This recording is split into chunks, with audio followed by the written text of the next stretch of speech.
I'm in here hiding from my kids. I'm trying to watch Nick and Carla, and they won't leave me alone.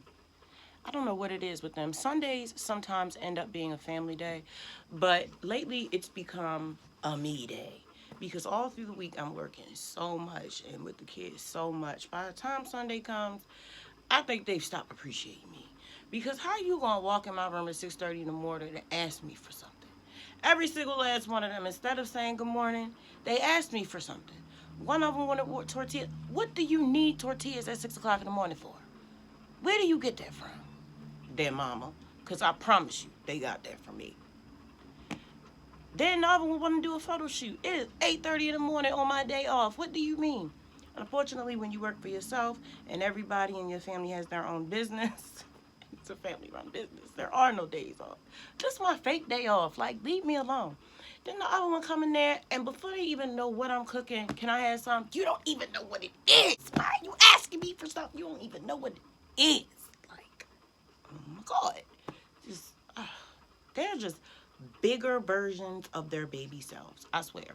Which is why it's so funny to me when they try to get smart. Like, who is your scary behind getting smart with? Because you just started keeping your room clean on a regular basis. It used to be you thought you deserved an award for picking up your own trash. And I'm the only one in this house whose brain is actually fully formed. Like, ain't nobody worried about what y'all got to say. Then they want to make fun of you. You making fun of me for logical things because I'm clean. Like, that's just so weird to me. Oh, you're ultra sensitive. Like, what? You used to cry if I even looked at you too hard. What are you talking about? Especially. What? I love them, but sometimes it's just like, and then they just never stop talking. They will just find things to talk about. I find in my older age, I enjoy silence. Like, a lot. A lot. But I've had to grow as a parent a lot because there are just some things that some of them do that's just a part of them that they're not going to change, like the stomping or the slamming of doors and stuff like that. I used to be like that when I was younger. I don't know. I was like that until I was like 35, slamming cabinets and just walking very heavily. You know, it was very heavy energy. But as I get older, I become more cat-like, more ninja-like, more quiet, more tactical. You know, you're not going to see me coming. You're certainly not going to hear me coming. You might smell me coming, though, because my aromatherapy sprays are that. You should check out my video on how to make aromatherapy sprays. It's super, super easy. So now I'm hiding from my kids. And I don't like locking the door because banging is a trigger for me. I have bipolar 2 and avoidant personality disorder. But somewhere in between the two of them, I have PTSD. So, like, the banging is just, it makes my nervous system very upset. It's just very painful. It actually causes me physical pain. It's just like, wow. But then I realized there's no point in me continuing to get worked up about something that if they could change, I'm probably sure they could change, because the number one trigger for my kids with me is me yelling at them. And, I hate that they feel like they have to walk on eggshells with me. And that's very unfortunate, but I have a mental health disorder, and this is what it is. They have their own little situations, and I feel like there are certain things where I need to tread carefully with them, too, as well.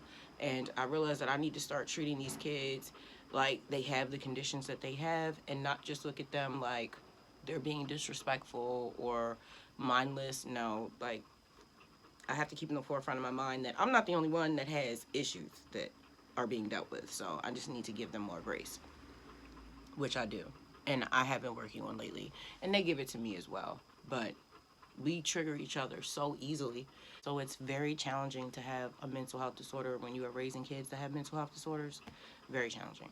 There's a lot of patience that has to be cultivated. But it always comes from a place of love and faith, honestly. I'm constantly praying and just asking Spirit to help me be a good mom and help me be patient. I can't do it on my own. When I was in rehab, they used to say that we were powerless without God, and I never would say that out loud because I didn't like that. But now I get it. Like, I truly get it. I don't even have the will to do the right thing without that deep need for me to want to make God proud of me and to, like, earn God's love. Because if nothing else, I know Spirit loves me because she's shown me throughout my entire life. The only constant has been nature, Spirit, God, just guiding me through life.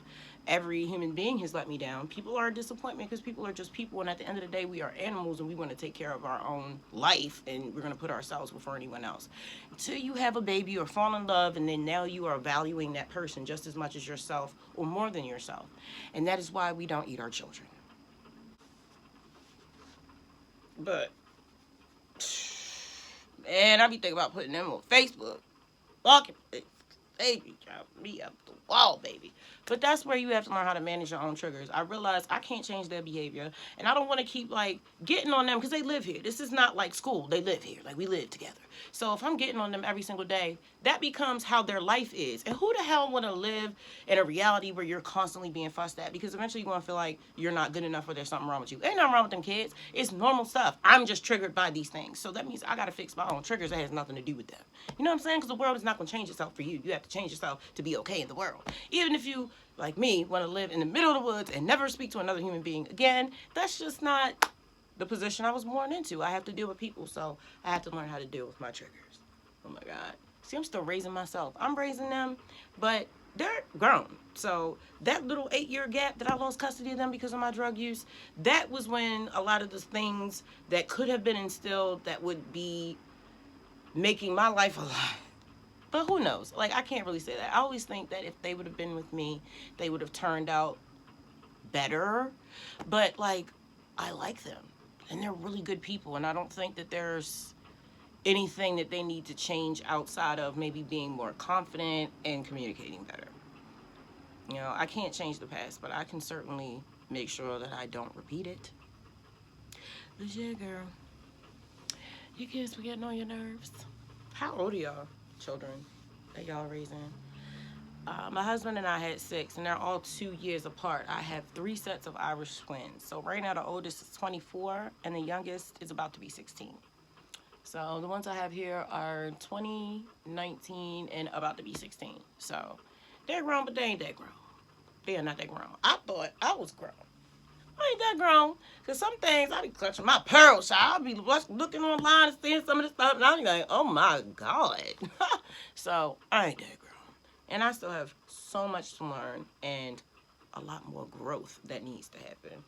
But yeah, I gotta learn how to deal with these triggers because you can't make people change, but we have the power to change. And we can do that with the help of God. Honestly, I can't do anything without God. I pray about everything. It works. Works for me. Thank you for spending time with me here in Fury World. If you'd like to check out more videos on single parenting, spirituality, indoor gardening, or vegan cooking, check out my playlist. And if you're interested in checking out my music, it's available on all music streaming platforms worldwide under my artist name, The Fury of Abyss. I love you, and I'll catch you in the next episode. Peace.